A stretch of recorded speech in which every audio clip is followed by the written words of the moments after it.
Hello everyone, this is a walkthrough of day 2 of the virtual design sprint process that we're using in the 6th Global Virtual Design Sprint. I'm your host Robert Scrobe to walk you through this entire template bit by bit.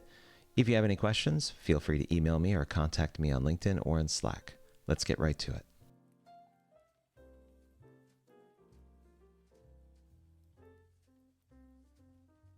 The first part of day 2 is going to be dealing with lightning demos, but before we do that, we're going to get into a little bit of art and see what each of your team members admires in the art world. I have a picture of George Seurat's pointillism down here as a reference for when I used to do art history, but your team can pick any particular type of art they want, put it in here, and briefly explain what they like about it. Now, one thing to know about these practice sessions, they are optional. You do not need to do them. They're just kind of a nice way to break the ice of the day and also get you prepared for what you may encounter when you go through the design sprint process later on.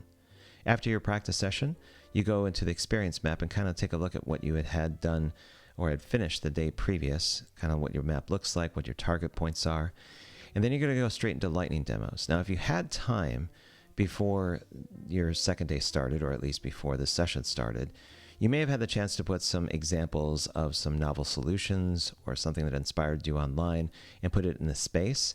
If you did, then you're well ahead of the game and you can basically make some comments here on what you see up here. But essentially, lightning demos are to provide some inspiration for your team on where to go with things. Each person that put a lightning demo up here has 60 seconds or less to explain what it's all about and why it's inspirational. And then you go through all of them until all the lightning demos are covered. There's no voting done with this. This is all for perspective. Once you get done with that, you can explore mood boards. Now, mood boards are basically a visual tool for communicating concepts and visual ideas. And the categories here are wide-ranging. They go all the way from photos to colors and textures to fonts and type, if you're into fonts, and other inspiration that you may find worthy of team consideration. But this is something you're going to use later on when you do your prototyping. For now, you want to reflect back on the map that you've done, the challenge that you're going over, and you want to figure out how you want your artifact or your prototype to feel to the end user. What visual aspects is it going to convey when it's brought together? So that's what a mood board is good for in this regard. So you could probably take up to the top of the hour to get this done, but make sure you leave time for a break. And after you kind of put in everything you like on your mood board, we're going to head over to hour number 2.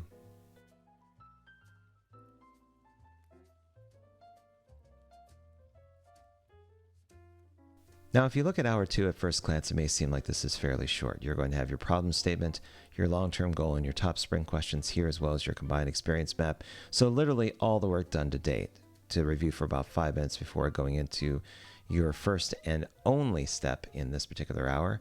But it encompasses a lot, and I'll zoom in here to kind of explain. So usually in the design sprint process, there's something called the 4-step sketch. And essentially it's 4 stages where you start with your notes. You gather them up for about 10 minutes. Everything that was on the previous step over here, take a look at it. Maybe even put in your own perspective and get that ready for what you're going to be doing in step 2, which is jotting down your ideas. You're going to make some rough ideas, make them crazy, bold, practical. After a bit, after kind of working those out, you're going to circle the ones you enjoy. Then you're going to move on to step 3, which is having fun with evil ideas. Now, normally, in the design sprint process, you use crazy 8s, but in the virtual design sprint process, we basically think of evil ideas, things that would never ever work, to kind of have you think of the opposites of this extreme ends of either zaniness or something fun. But it's just something to kind of break the stress of trying to come up with something really inventive and kind of go for something really crazy. But in contrast to what you put in this 3rd step, you're going to create a solution sketch. And this is going to be your solution pretty much spelled out in storyboard form. Usually these solution sketches are 3 to 5 panels in length. You usually write down what you think the flow is going to be for the user in terms of going through this particular solution. There's the things to know about solution sketches is that they can be ugly. You don't need to be, you don't need to be a famous artist to get it to work. But you do want to make sure that the words are legible. You want it to have a catchy title. And when you're done, you're going to be uploading it to the Mural board, which is going to be the next step down here. But for now, this is what this hour is going to contain the 4-step sketch with all these 4 particular spots. At the end, you'll have your own solution sketch, which you'll be copying and pasting onto the mural in hour number 3.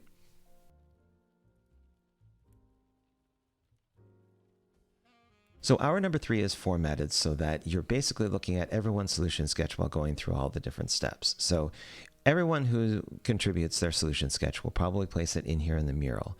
Again, you'll double click on here to give your title of your solution sketch. And these notes and questions are for people that during the first part of basically looking at everyone's solution sketch are going to be kind of typing in some notes, maybe putting in some questions of what they see here. They're also going to be taking these flames of interest, which is step 1, and kind of putting them and dotting them all around your solution sketch where there are interesting bits. Maybe there's something to do with interface component, or maybe it's some wording to explain a feature. Whatever it may be, you're allowed to kind of take these flames and kind of drag them up somewhere into the sketch.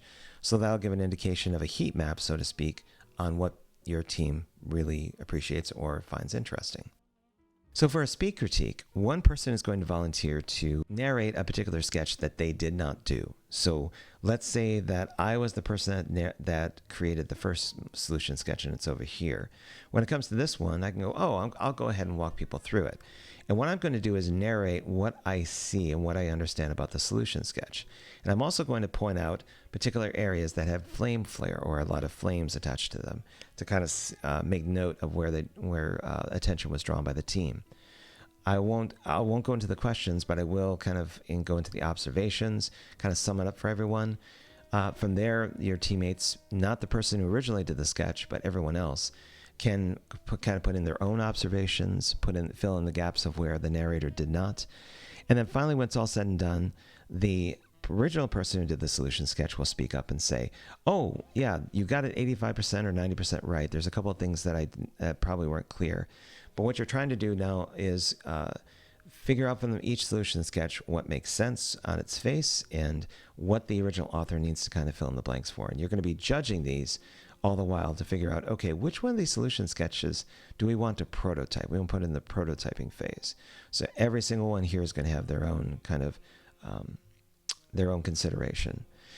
So once you get through all of the solution sketches that are posted, you're going to conduct something that's called a straw poll vote. And that means that everyone has one vote they want to put on either a component of a solution sketch or an entire solution sketch. And this is going to be with your avatar.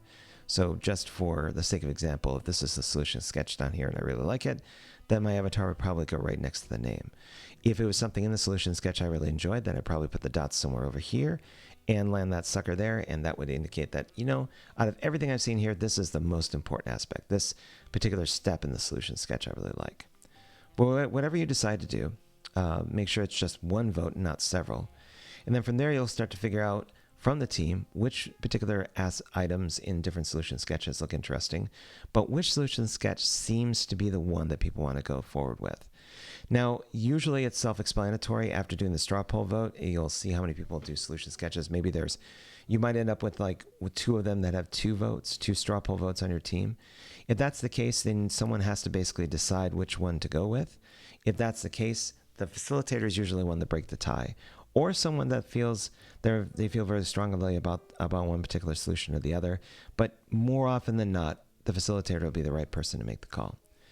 And that is pretty much it for day number 2 of the virtual design sprint process. If you have any questions, like I said, post up in Slack, send me an email, or reach out on LinkedIn. And I hope you have a wonderful day too. Thank you very much for watching.